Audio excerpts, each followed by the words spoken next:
বেশ নাটকীয়তার জন্ম দিয়েই শেষ হলো চ্যাম্পিয়ন্স ট্রফি লিগ পর্বের খেলা। রেকর্ড গড়া এই রাতে শেষ 16 আর প্লে অফ নিশ্চিত করেছে সব মিলিয়ে 7টি দল।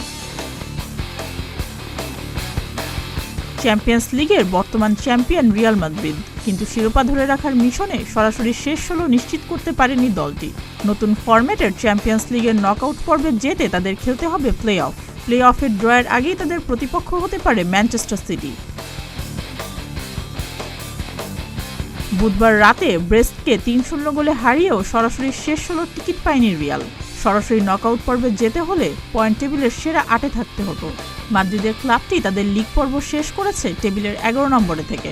মাদ্রিদের সরাসরি শেষ 16তে যাওয়ার ব্যাপারটি শুধু নিজেদের হাতেই ছিল না, নিজেরা জিতে অন্য প্রতিপক্ষদের ম্যাচের ফলাফলের অপেক্ষায় ছিল। ওই ফলগুলি নিজেদের পক্ষে আসেনি বলে জিতলেও প্লে অফ খেলতে হচ্ছে কার্লো আনচেলত্তির দলকে। লিগ পর্বে রিয়াল মাদ্রিদ হেরেছে 3টি ম্যাচ। একসময় চ্যাম্পিয়ন্স লিগ থেকে ছিটকে যাওয়ার শঙ্কাও দিয়েছিল মাদ্রিদের সামনে। তবে টানা 3 ম্যাচ জিতে প্লে অফ নিশ্চিত করেছে চ্যাম্পিয়ন্স লিগের বর্তমান চ্যাম্পিয়ন দলটি। তবে এটি নিশ্চিত যে প্লে অফে ম্যান সিটি কিংবা সেল্টিকের মুখোমুখি হতে যাচ্ছে রিয়াল। রিয়ালের কোচ আনচেলত্তি অকপটেই স্বীকার করেছেন সিটিকে এড়িয়ে যেতে চান তারা। আনচেলত্তি বলেছেন, সেল্টিকের চেয়ে সিটির শিরোপা জয়ের সম্ভাবনা বেশি। সিটিকে পেলে তাই আমাদের কাজ একটু কঠিন হয়ে যাবে।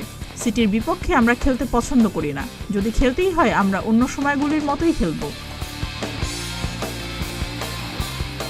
আগামী 31শে জানুয়ারি সুইজারল্যান্ডের নিয়নে অনুষ্ঠিত হবে চ্যাম্পিয়ন্স লিগের ড্র।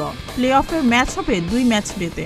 ফেব্রুয়ারি মাসের 11 এবং 12 তারিখে প্লে অফের প্রথম লেগ, আর 18 এবং 19 তারিখে হবে দ্বিতীয় লেগ।